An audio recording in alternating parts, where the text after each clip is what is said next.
So I think I just figured out exactly when and where we actually fit in the timeline within the new Alien series. So Hulu's new Alien series just dropped us in the middle of a new Alien story, and for the first time really taking place on Earth, if you don't count the non-canon Alien vs Predator stuff. Now the key detail that actually helps you figure out when and where we actually exist within the Alien franchise has to do with the robots. You see, in this new series they actually make a point of actually explaining the 3 different types of robot-like beings that exist within the Alien universe. The 3 beings are cyborgs, synths, and hybrids. Cyborgs are enhanced humans with robotic parts like Morrow.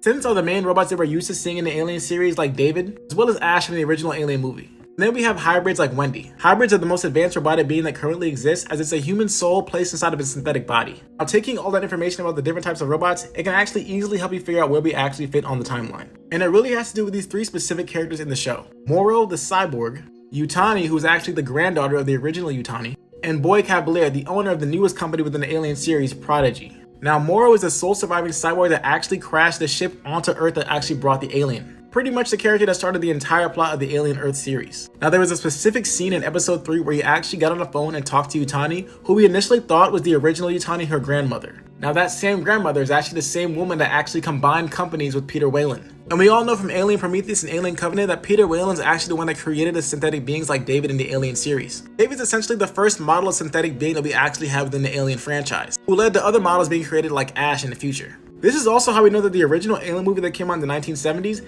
actually took place a long time after Peter Weyland's death, as Peter Weyland was already dead by Alien Covenant, and during that time they were obviously still using the David model of synthetic being. And what we do know from Alien Romulus that came out in 2024, there's no other robotic being that actually exists yet except for regular synthetic beings. That means no cyborgs and no hybrids. At the time of Alien Romulus, they had advanced synthetic beings that could actually feel things like emotion and actually have a real personality. And also at that point, they were starting to not really be produced as much. And I think that part of the reason behind that is because her grandmother, the original Yutani, started looking into creating cyborgs, which eventually led to Morrow being created and going on his mission. And this is still prior to the Alien Earth series that we currently have. And now Boy Cavalier comes into play. Obviously Prodigy is a new company that we've never heard about within the Alien franchise. Now here's the thing, we can easily say that Prodigy is still within its infancy, which is why we have not seen any kind of Prodigy spacecrafts or any kind of Prodigy technology outside of this series before. They're still active on Earth and they're definitely doing big things on Earth. Obviously that big thing is creating the first human synthetic hybrid being. Again, the newest advancement in the robotic industry. Now taking all that into account, you can easily say that Alien Earth fits in the timeline at exactly right now, the actually most current future that we actually have within the Alien franchise. Which means that canonically, everything else that's ever happened within the entire Alien franchise has taken place already before Alien Earth has already taken place. That includes the original Alien movie, Alien Romulus, Prometheus and Alien Covenant, and even movies with big time jumps like Alien 3.